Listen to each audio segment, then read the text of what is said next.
Donc, les types de cas sur lesquels on va travailler, c'est A ou B, délice.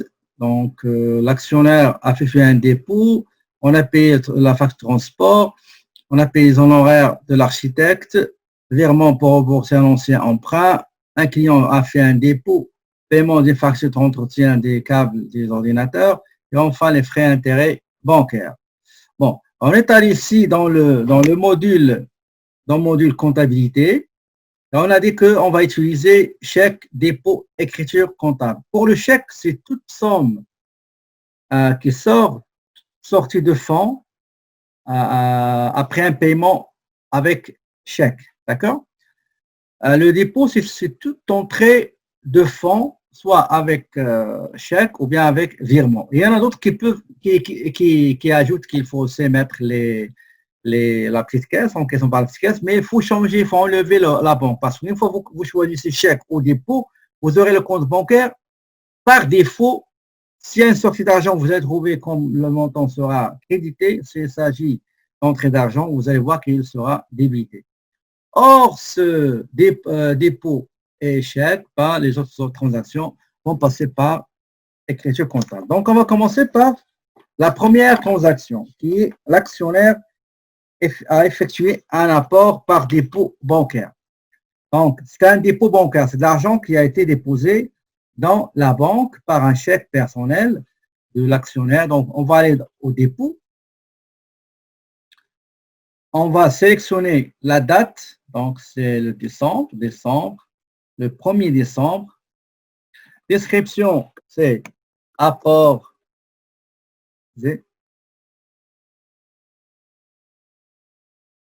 Donc, c'est apport de l'actionnaire par chèque personnel numéro 225. OK. Donc, le dépôt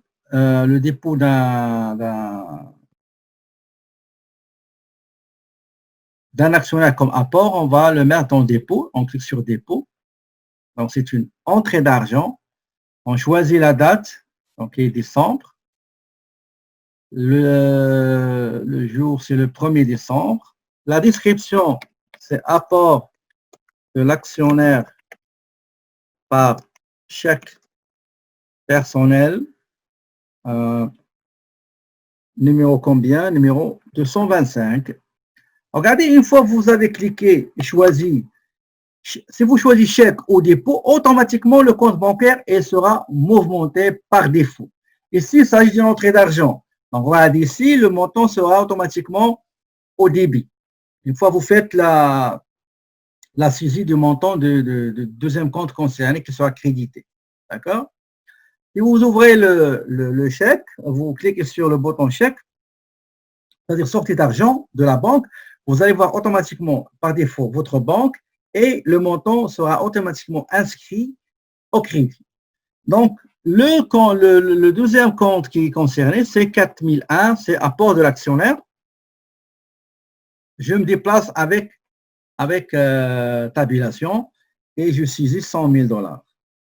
100 000 $, tabulation, et voilà, donc le compte a été débité automatiquement parce qu'il y a une entrée d'argent. Avant, s'il vous plaît, il faut toujours vérifier les informations avant de valider par ce bouton-là. Le numéro de chèque, c'est le numéro de chèque par défaut par le système, mais il s'agit du chèque, attendez, on va le laisser, donc c'est un dépôt, on va commencer par 1, d'accord?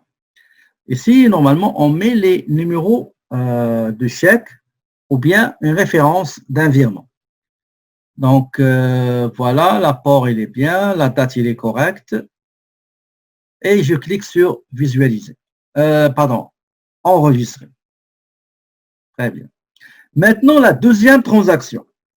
La deuxième transaction s'est déroulée le 4 décembre. Malheureusement, dans Acomba X, il y a un problème. C'est quoi? C'est qu'une fois que vous validez, par exemple, la transaction qu'on vient juste de valider, qui est l'apport de l'actionnaire de 100 000 $, Une fois on a validé, bah, le logiciel il nous a laissé trace de cette transaction. Même après l'avoir validé. Regardez ici, vous avez la date de la transaction qu'on a faite tout à l'heure et la description. Il faut faire attention, on doit changer la date parce qu'il ne va pas disparaître, comme c'était le 4, et on va effacer la description parce que ce n'est pas la même chose. Il faut encore écrire quelque chose. La description, c'est un paiement d'une facture de transport sur achat. Donc, paiement de facture, paiement de la facture numéro de la facture, c'est DHL 22 sur 2020, OK, pour transport sur achat. D'accord?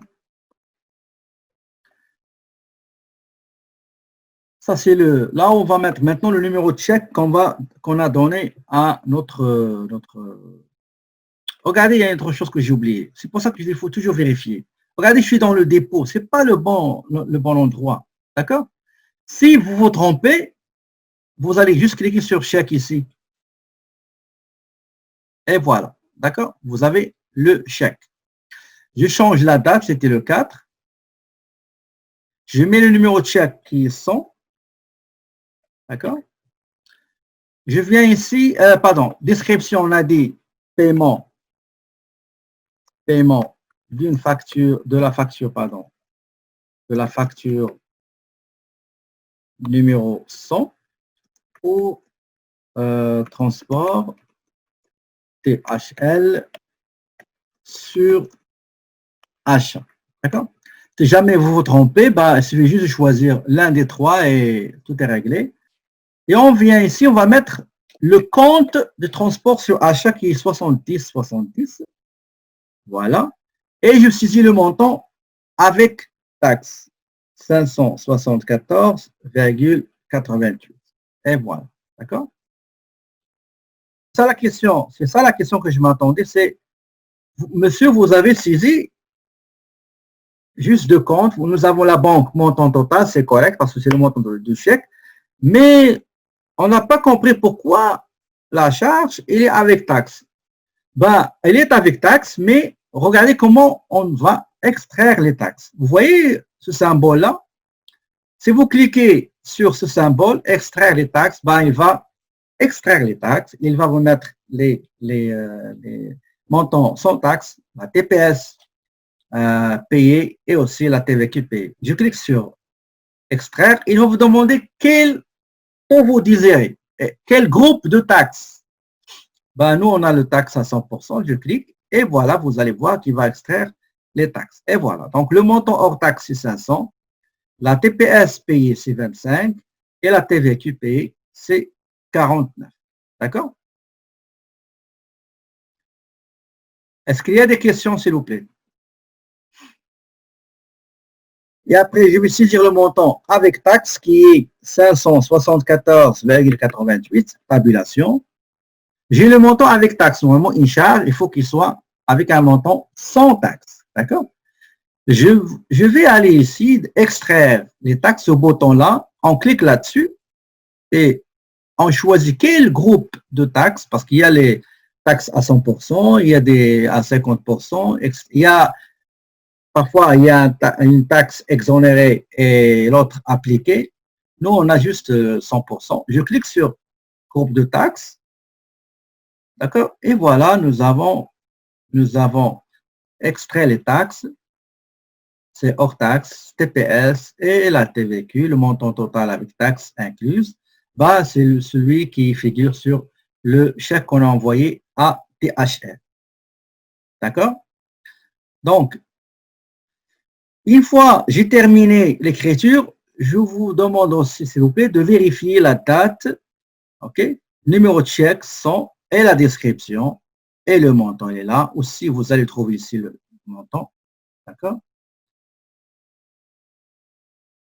Donc, une fois que vous avez vérifié, bah, vous n'avez qu'à cliquer ici sur enregistrer. Mais malheureusement, il faut faire attention. Si vous allez valider l'écriture, bah, la date et la description, ils vont rester fichés. Ils ne vont pas disparaître. Regardez, je clique ici.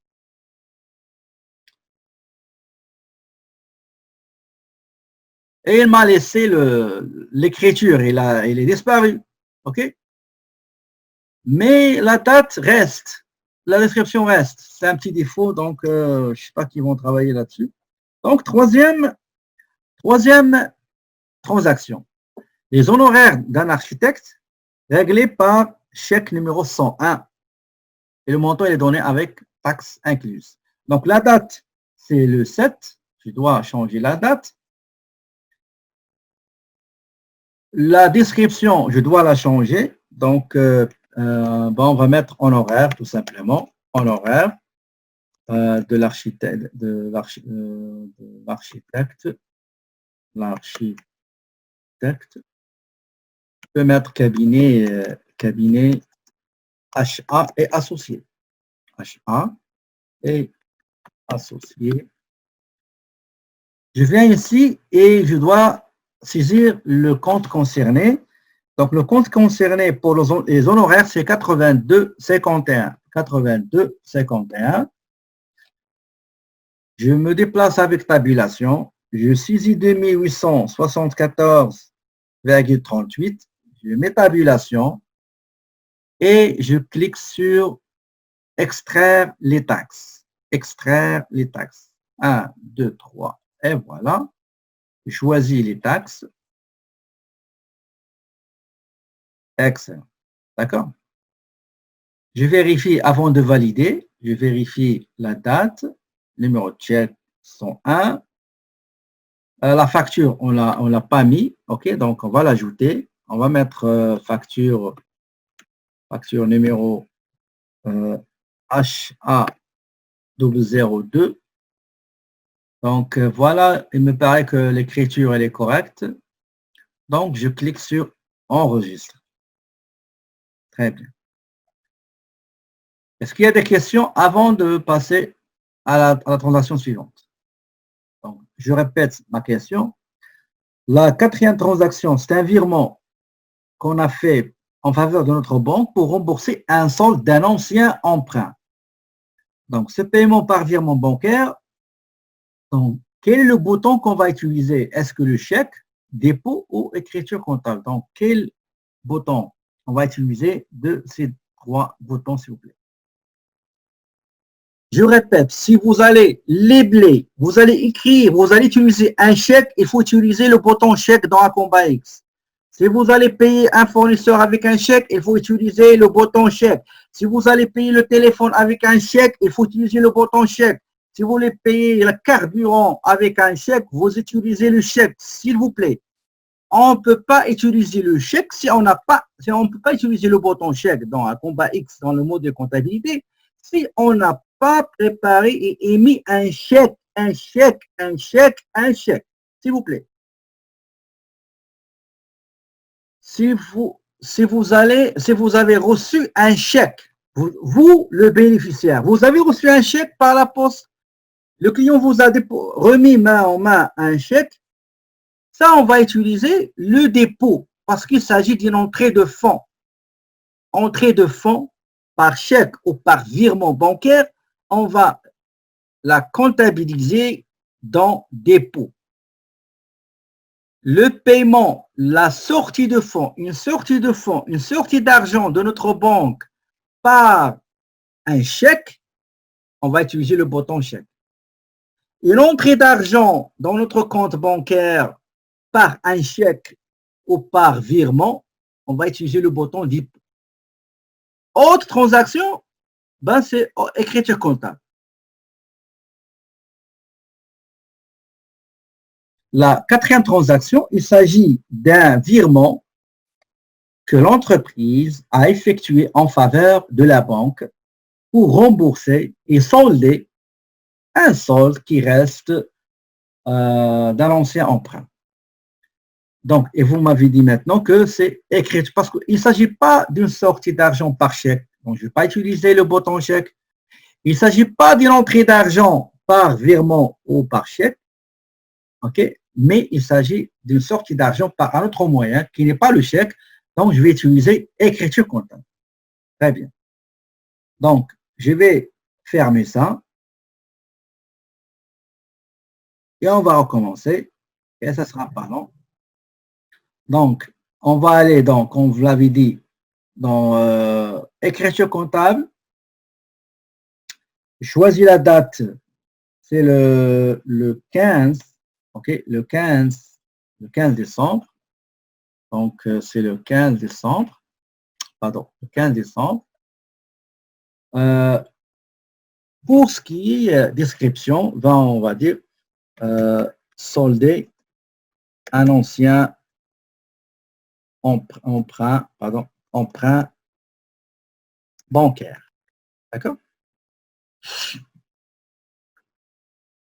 Je viens dans le débit ou le crédit. Mais généralement, toujours, on commence par le compte qui sera débité et parfois, on est obligé de commencer par l'inverse. Donc, le compte qui a été soldé, c'est un compte qui se trouve dans le passif à long terme, un emprunt à long terme, qui est le 3208. D'accord? 3208. 3208, le montant, c'est 30 000 $, tabulation, par une sortie d'argent de notre compte 1001, 30 000 $. D'accord? Et toujours, je change débit au crédit juste par tabulation. Donc, c'est pour ça que j'insiste sur le fait de se déplacer et utiliser tabulation. C'est mieux que la souris. Avant de valider, je dois vérifier est-ce que tout est correct. Donc, la date, c'est bel et bien le 15 décembre. Le solde d'un ancien emprunt bancaire. Voilà, ancien emprunt bancaire à long terme. À long terme, voilà, à long terme, etc. Donc, une fois que je termine, je clique sur enregistrer. Voilà. Je répète. La cinquième transaction concerne un dépôt effectué par un client. Le client, c'est les Louis des Merveilles. Il nous a donné un dépôt par chèque bancaire, numéro 77, pour une commande qu'il a commandée, mais qui ne sera livrée qu'en janvier 2021, parce que nous sommes le 21 décembre. Quel est le bouton qu'on va utiliser? Est-ce qu'on va utiliser chèque, dépôt ou écriture comptable? J'attends vos réponses, s'il vous plaît. Regardez en haut. Vous vous rappelez de ça? On utilisait toujours le chèque, dépôt, écriture. Maintenant, je vous demande de ne plus utiliser ça. Pourquoi? Parce que regardez ici, juste en face de vous. Vous voyez ici? C'est une photo d'un petit chèque. C'est l'argent qui entre dans un coffre-fort et les autres écritures. On va utiliser juste ces trois-là au lieu d'aller en haut. Donc, ils sont là en face de nous, dans cette bande-là, dans ce ruban. Donc, vous m'avez dit un dépôt, entrée d'argent. Regardez, l'argent est rentré ici. Je clique ici. Voilà. Et j'indique, regardez, le compte bancaire, il est au débit. D'accord? Je choisis la date, c'est le 21 décembre. Donc, 21 décembre. Le numéro de dépôt, j'ai le choix. Soit je laisse les numéros des différents dépôts, soit je mets le numéro de chèque. D'accord? Mais toujours, moi, je préfère mettre le numéro de chèque. D'accord? Comme ça, dans la liste, je vais voir le numéro de chèque. Donc, le numéro de chèque, c'est 77. D'autres entreprises, elles n'utilisent pas les numéros de chèque. Ils veulent garder les numéros de dépôt. D'accord? Vous allez dire, ça c'est le dépôt numéro 2, le dépôt numéro 3, etc. Et la plupart des entreprises, elles font ça. D'accord? La plupart, elles font ça. Et à l'intérieur de la description, ils vont mettre le numéro de chèque. On va essayer de respecter ce que font la plupart des entreprises. Et on va mettre ici dépôt, ok, du client les nuits des merveilles pour une commande livrable en, non, il n'y a pas de date, ok, janvier, ok, janvier 2020, on va mettre facture, pardon, chèque numéro 77. D'accord? Je viens dans la 12e ligne, non pas dans la banque. Je ne dois pas toucher la banque parce que le montant il sera inscrit automatiquement. Il s'agit d'un dépôt d'un client. D'accord? Donc, c'est quelque chose qui se trouve dans le passif à court terme. Donc, on va mettre le compte concerné, c'est 2101. Donc, 2101, voilà. Ah, pourquoi j'ai le... Attendez, je vais changer ça, excusez-moi. On va chercher le dépôt dans la classe 2. Dépôt et avance, 2010, ok, 2010, pardon, 2010. Voilà, 2010, dépôt et avance des clients. Donc, 2010. Donc, je me suis trompé. Donc, 2010. Et je vais saisir le montant que j'ai reçu, c'est 5 000 $, tabulation, et voilà. Donc, avant de valider, je dois vérifier l'exactitude des informations que je viens de saisir. En commençant par la date, c'est toujours le 21, c'est vrai, c'est correct. Dépôt du client Les Nuits des Merveilles pour une commande livrable en janvier 2021. Regardez, c'est bien de vérifier. C'est pas 21, c'est 2021. Chèque numéro 77. La banque, c'est bon. Dépôt, le bon compte, c'est celui-là, etc. OK? Est-ce que vous avez la même chose? Est-ce que vous avez des remarques sur des erreurs, s'il vous plaît? Je les corrige avant de valider l'écriture comptable. Une fois je valide, d'accord, j'ai une autre écriture à faire, mais malheureusement, là, à Combat X, il me laisse toujours l'ancienne description de l'ancienne transaction. Donc, la transaction numéro 6, c'est paiement facture entretien câblage de la société Data Pro avec un chèque. Donc, j'ai payé un fournisseur de prestataire de service par chèque. Écrivez-moi, s'il vous plaît, quel est le bouton qu'on va utiliser. Est-ce que chèque, dépôt ou écriture comptable? Donc, on va effectivement, comme vous l'avez mentionné, on va utiliser le chèque. Donc, ce n'est pas la peine d'aller en haut, c'est juste cliquer ici. Vous avez T3, vous avez un chèque. Regardez, c'est une photo d'un petit chèque ici, petite photo de chèque. À côté, vous avez dépôt et à côté, vous avez écriture. On va cliquer sur chèque. D'accord, c'est un paiement, chèque. Voilà. La date, c'est le 25 décembre.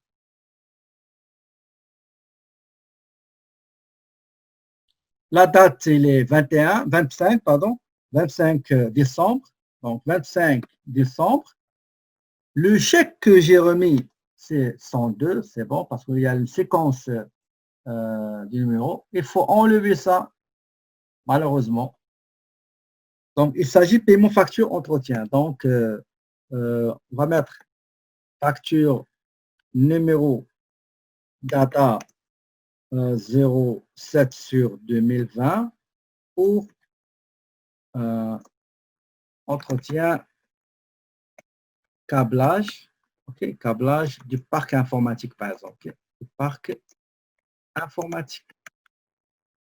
Je viens ici et je dois saisir le compte charge concerné qui est 82,95. Ok. Entretien, réparation selon le plan comptable accordé selon l'activité. Il y a deux entretiens. Il y a entretien réparation bâtiment, entretien réparation véhicule et autres entretiens et réparation. Le montant exact, c'est 689,85. Tabulation. Le montant de la charge doit être hors taxe, doit être sans taxe. Pour ce faire, je dois monter en haut et cliquer sur extraire les taxes. Je choisis mon groupe de taxes et voilà, j'ai le montant sans taxe 600, la TPS payée 30 $, et la TVQ, taxe de vente,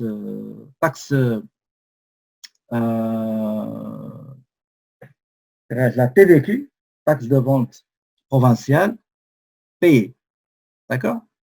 Donc, eux, ils mettent TVP au lieu de TVQ. On peut les changer dans le plan comptable, on peut aller échanger, mettre la taxe de vente du Québec. D'accord? Donc, avant de valider, je dois vérifier encore. Donc, la date, c'est 25, 102, etc. D'accord? J'enregistre. Maintenant, la dernière transaction. D'accord? La dernière transaction effectuée le 31 décembre, c'est frais et intérêts bancaires, 295 $. Est-ce que c'est chèque? Est-ce que c'est dépôt? Est-ce que c'est écriture comptable, s'il vous plaît? Donc, c'est un prélèvement de la banque. Sabrina, écriture, écriture. Tu veux juste quelqu'un? Attendez. Donc, c'est écriture, comme vous l'avez dit. Donc, je viens ici. Ah, pardon, la date tout d'abord. Je dois changer la date. Donc, 31. Voilà. 31 décembre. Est-ce que je continue ou je m'arrête?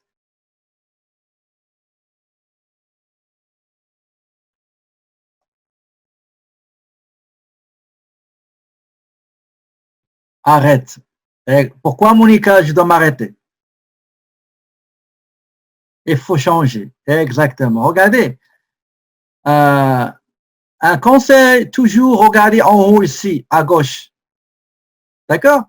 Donc, ici, il s'agit d'écriture comptable. Je dois avoir ici écriture comptable.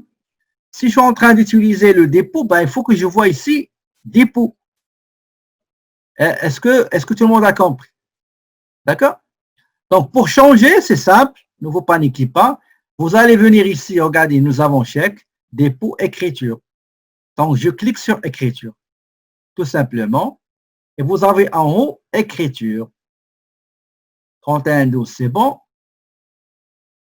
Et si j'ai intérêt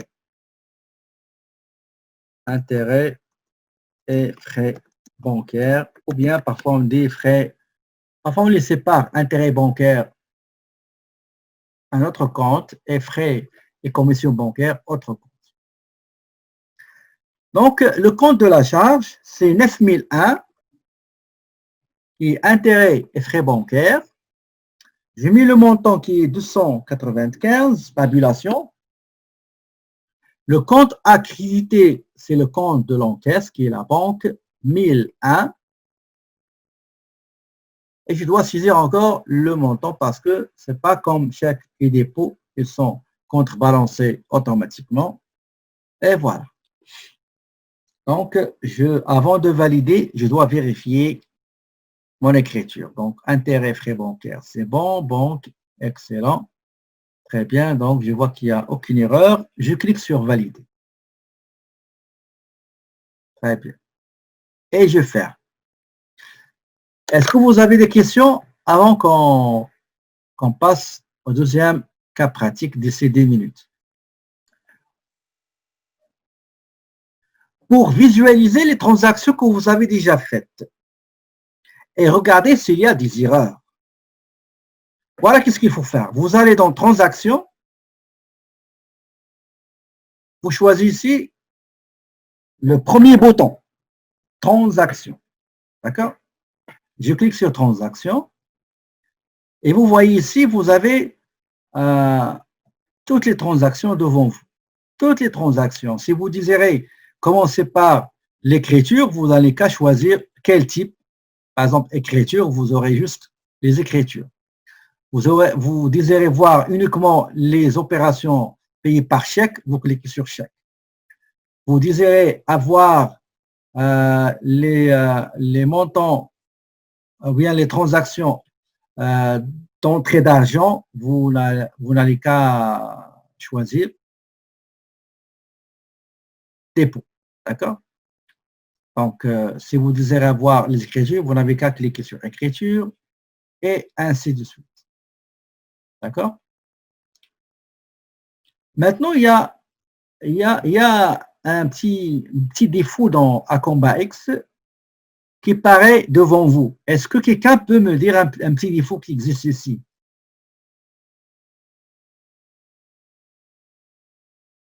Et dans l'examen, vous allez le voir quand vous, parce que la plupart des étudiants, quand ils finissent, et ils désirent consulter les transactions qu'ils ont faites, toujours ils m'appellent et ils me posent une question. Je suis sûr que quelqu'un de vous, parmi vous, va la poser.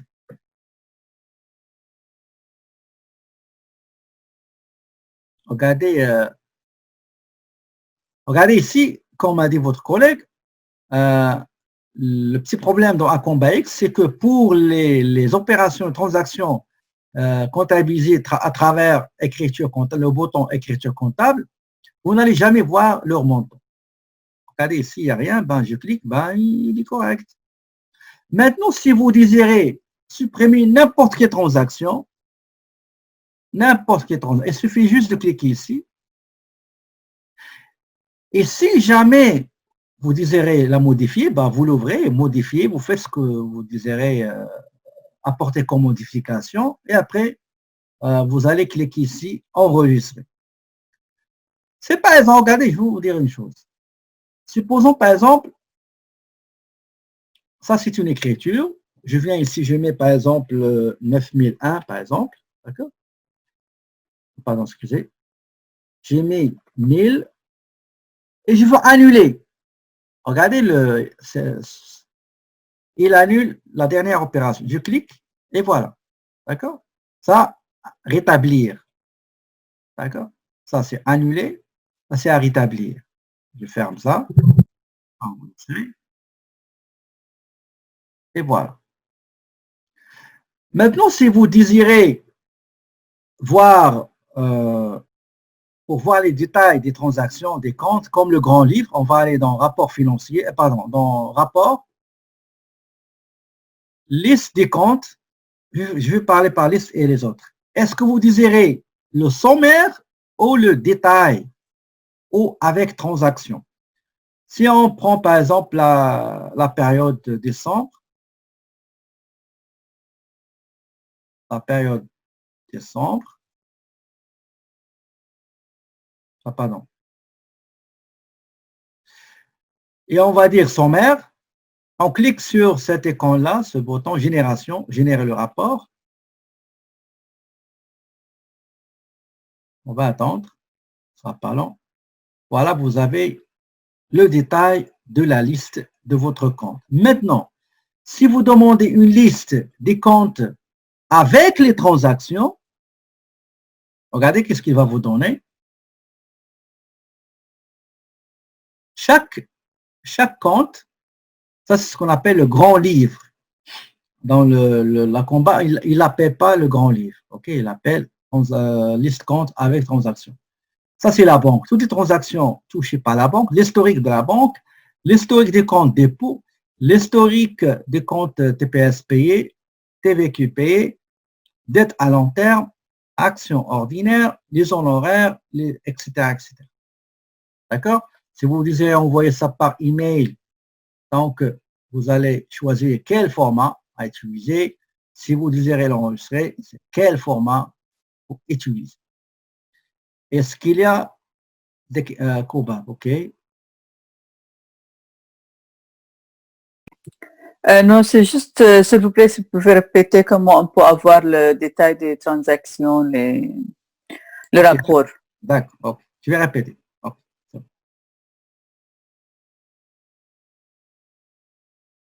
Regardez ici, je vais aller dans rapport. Parce que je vais vous montrer les autres. Liste des comptes avec transactions. Et je choisis les périodes. Est-ce que 1 mois, 3 mois, toute l'année, etc. Je clique ici sur génération. Et j'ai les comptes avec L'historique, c'est le grand livre, ce qu'on appelle le grand livre, c'est celui-là. Donc, c'est débit crédit. D'accord? Donc, le solde, c'est 70, 550, 65, etc. D'accord? Maintenant, le rapport des transactions. Rapport des transactions, on va mettre, par exemple, la même période de décembre. Est-ce que c'est détaillé ou sommaire? Est-ce que inclure les chèques, dépôts, écriture d'ajustement, d'ouverture, ou bien, par exemple, quelqu'un qui veut juste avoir les transactions par chèque, il va cliquer sur Génération. Il va voir les chèques et les dépôts. Il clique sur Génération. Il va voir même les trois. Ou bien il désire juste Dépôt. Il va choisir Dépôt. Nous, on va choisir les trois. OK?